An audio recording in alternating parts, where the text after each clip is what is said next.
Assalamualaikum sobat YouTube, balik lagi di channel Daun Pixel, dan ini adalah part 2 dari video belajar dasar-dasar aplikasi Pixlab Basic Tool. Nah, di part 2 ini kita akan, seperti yang saya katakan di part pertama, kita akan membahas bagian-bagian yang ada di bagian bawah. Yang pertama dari My Project. Di sini untuk mengopen project yang sudah kita simpan. Jika teman-teman memiliki project, bisa langsung di sini gitu. Biasanya kalau pertama kali install Pixlab ini kan belum punya project gitu. Tapi contohnya nih, ketika sudah memiliki project, kita bisa mengedit ulang atau intinya membuka membuka project kita itu. Oke, kita coba buka My Project di sini. Nah, di sini jadi ini adalah project yang pernah saya buat, yang saya simpan. Contohnya kita akan buka salah satunya. Contoh kita akan buka ini. Nah, ini adalah project saya. Oke. Itu fungsi dari My Project. Oke, setelah itu di sebelah kanan, oke ya. Di My Project ini berada pada menu yang ada di sini. Nah, ini tampilan awal. My Project berada pada menu yang ada di sini. Oke, ini ada default, ada theme, ada banyak di sini pilihan preset yang mungkin teman-teman bisa pakai, yang langsung disediakan oleh aplikasi Pixlab. Ini background putih, ada default, theme, new text, di sini bisa diganti langsung. Oke, ini teman-teman opsional lah. Oke, setelah itu kita geser satu di sini ke icon huruf A. Nah, icon huruf A ini adalah tentang font atau teks gitu, tentang teks. Nah, ini teks yang sedang kita pilih di sini. Nah, ketika kita pilih area selain teks, maka dia berupa seperti ini. Jadi di menu A ini, teks ini kita bisa menambahkan teks atau menambahkan quotes. Jadi dari sini memiliki fungsi yang sama dengan yang ada di sini. Teks, menambahkan teks atau menambahkan quotes sama fungsinya dengan yang ada di sini gitu. Ketika menambahkan teks, maka akan ada new text. Nah, ketika ada teks yang dipilih di sini, maka tampilannya akan seperti ini. Untuk mengedit teks ini, contoh kita akan mengedit teks tulisan. Ini khusus untuk mengedit tulisan. Edit new text, kita ganti menjadi apa ya, Google misalkan. Ini yang terlintas pertama. Oke, Google. Nah, maka berubah menjadi Google. Nah, di paling kiri ini ada style. Style ini ada dua pilihan, browse dan shape. Nah, ini kan style, itu kan gaya kan, gaya. Jadi gaya tulisan Google ini bisa kita simpan untuk digunakan pada teks-teks yang akan datang, teks-teks yang lain gitu. Contoh, kita akan simpan. Nah, save the current text as a new style. Oke. Nah, maka kita akan memiliki satu style teks yang seperti ini. Nah, di sini kita bisa mengganti stylenya dengan browse. Nah, di sini ada default, jadi ini beberapa sampel yang ada, bisa kita pilih contoh sampel di sini. Nah, dia akan berganti sesuai dengan sampel style yang ada di default tadi, atau kita menggunakan style font kita sendiri. Kita bisa pilih style, kemudian kita browse, dan di sini my style. Nah, ini adalah my style. Kita pilih my style yang tadi kita simpan, maka dia akan berubah menjadi style yang tadi. Oke, selanjutnya kita bahas di bagian fontnya. Di sini ada delete untuk menghapus. Teman-teman pasti sudah tahu delete, nah menghapus. Kemudian ada copy. Nah, ini ada to front dan to back. Ini kita pindah ke depan agar posisinya itu di depan. Saya akan jelaskan ke belakang dan ke depan ini belakangan ya. Kemudian ada position. ini position, kita ingin memindahkan font ini gitu. Kita ingin memindahkan tulisan ini menggunakan position. Misal ini kita pindah berapa piksel, 5 piksel ke kanan atau 20 piksel ke kiri, per 20 piksel kita pindahkan, kita geser, kita move lah. Oke. Nah, kemudian pilih centang atau batalkan centang. Oke. Kemudian di sini ada relative position. Nah, posisi relatif, contoh kita ingin mengubah meletakkan, memindahkan tulisan ini di tengah-tengah, maka kita pilih ini, maka posisinya akan rata tengah. Jadi antara kiri dan kanan itu sama besar, dia berada di tengah-tengah pada garis vertikal, nempel pada garis vertikal tengah-tengah. Nah, tapi biar dia tengah-tengah banget nih di sini, kita pilih 2 kali, maka dia akan berada di tengah, di garis vertikal nempel, dan di garis imajiner horizontal dia juga nempel. Misalkan di sini ada garis, contoh ada grid. Nah, nanti ketika dia kita ulang dulu bekas part 1. Nah, ketika dia ada garis di tengah-tengah, maka dia akan berada di tengah gitu. Dia akan berada di tengah yang ini. Nah, jadi garis vertikal ini kena dan garis horizontalnya juga kena menggunakan 2 icon yang di sini. Nah, di sini juga sama. Ini agar biar nyentuh ke kiri, nyentuh kanan, nyentuh atas, bawah. Nah, kurang lebih seperti itu. Kemudian di sini ada centang dan batal. Kita matiin gridnya. Setelah itu ada text size, tentu size untuk mengubah ukuran. Kemudian ada padding. Nah, padding ini, ini ya, buat yang biasa ngetik di Microsoft Word pasti sudah tahu ini padding. Jadi jarak. Kurang lebih seperti itu. Kemudian ada color.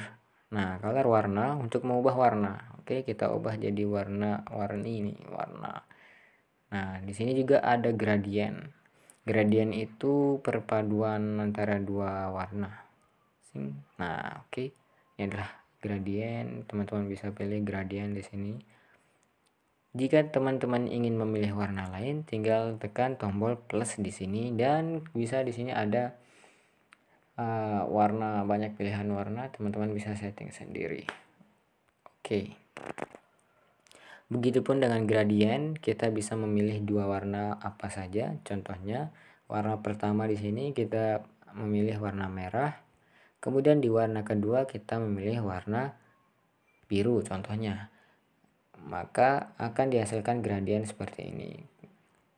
Nah, jadinya seperti ini. Kemudian ini ada selection. Jadi huruf apa yang ingin kita ubah warnanya. Contoh huruf G berwarna lain. Nah, G akan berubah warna. Terus kita pilih. Nah, gitulah. Di sini terjadi bug teman-teman. Ya, jadi ada bugnya nih, bugnya. Biasanya ketika kita memilih huruf E, dia akan berubah sendiri gitu. Tapi ini semuanya berubah. Ya, mungkin di HP teman-teman bisa,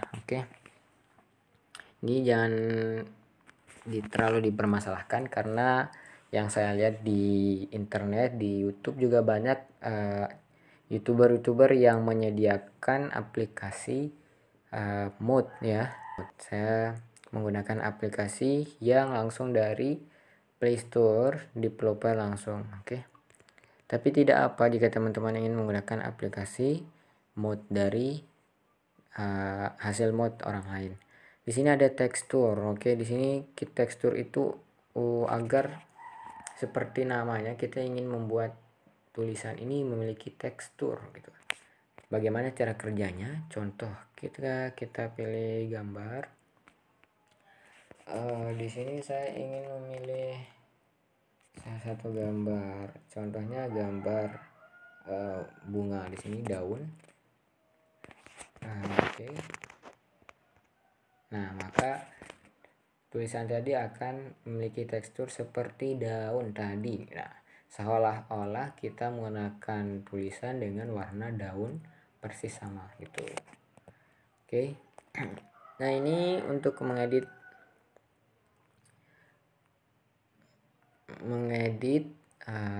teksturnya. Oke, ini ada scale, bisa teman-teman ubah-ubah, sesuaikan lah. Nah, selanjutnya ada opacity. Opacity ini, nah, opasitas. Nah, ini adalah opasitasnya. Ingin membuat 50%, setengah transparansi. Nah, ini adalah fungsi dari opacity. Oke. Kemudian rotate. Kemudian ada mask, kita bisa masking di sini. Nah, jadi bagian yang di masking ini akan hilang gitu. Oke, in atau out. Nah, ini ada in out. Bagian mana yang ingin kita masking. Oke, untuk beberapa penjelasan di sini, sebenarnya di sini butuh penjelasan di lain video, tapi saya akan menjelaskan fungsi toolsnya saja. Di sini ada icon tambah untuk menambah jumlah max atau mengurangi di kanan kiri. Di sini ada icon tanda panah ke kanan dan ke kiri untuk mengubah mask selection-nya gitu. Oke, contohnya seperti ini. Ketika kita memiliki dua ini seleksi, kita ingin pindah ke yang pertama, maka ini yang pertama, ini yang kedua. Kita bisa mengedit yang pertama atau kedua gitu. Nah, ini fungsinya. Kemudian ada duplicate untuk menggandakan seleksi yang kita pilih. Nah, di sini ada Bezier dan ada mode pindah. Nah, ini kalau kita mode pindah maka bisa dipindah-pindah. Ketika mode Bezier kita bisa mengedit beziernya, maskingnya. Nah, gitu. Terus di sini action, kita bisa menghapus dotnya, titik yang ada di sini untuk mengaturnya, atau kita bisa menambah di tengah, kita scale, atau kita rotasi. Oke, itu gambaran umumnya. Dan untuk trik menggunakan masking ini mungkin saya akan jelaskan di video lain. Oke. Nah, ini adalah hasil max tadi. Nah, selanjutnya kita di sini ada font untuk memilih fontnya. Di sini teman-teman bisa pilih. Di paling atasnya ada fonts, my font. Jadi ini adalah fonts yang teman-teman miliki di luar aplikasi Pixel Lab. Nah, ini adalah font yang saya miliki, dan caranya gimana biar nambah fonts ini? Caranya akan dijelaskan di video lain, karena judul video ini adalah tentang basic tools aplikasi Pixel Lab. Kemudian ada recent, fonts yang teman-teman gunakan terakhir kali. Oke, kita ganti. Nah, kemudian di sini ada style.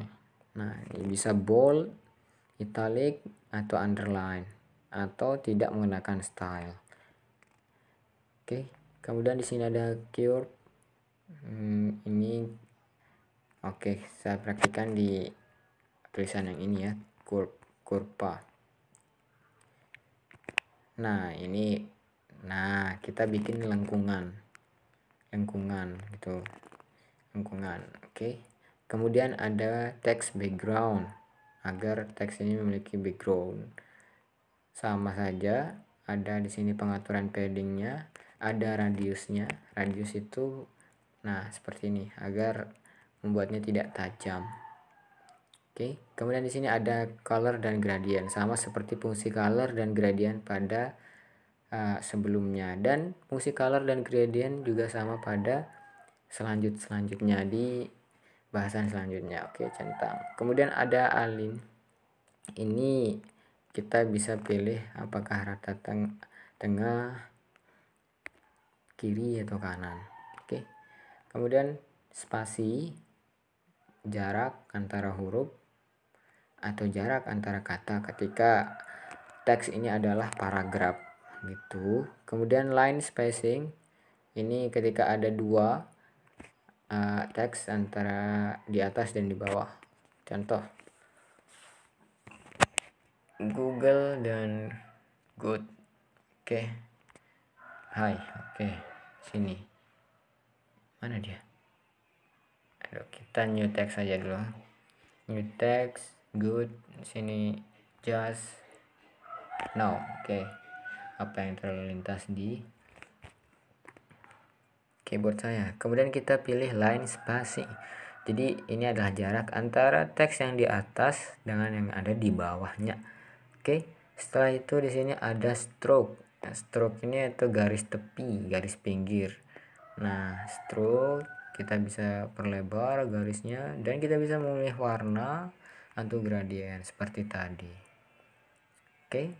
Kemudian ada shadow, bayangan. Ini opasitasnya, radius semakin jauh semakin lebar. Kemudian ada outer glow. Nah, ini cahaya luar. Nah, bisa teman-teman ubah-ubah sendiri. Oke. Intinya teman-teman mengenal semua tools yang ada di sini. Kemudian inner shadow. Ini adalah bayangan yang ada di dalam. Tuh, bayangan. Kalau bayangan shadow tadi itu bayangannya keluar atau di belakang, di bawah dari teks ini. Kalau inner shadow dia itu berada di dalam. Gitu. Di dalam. Oke, kemudian di sini ada emboss.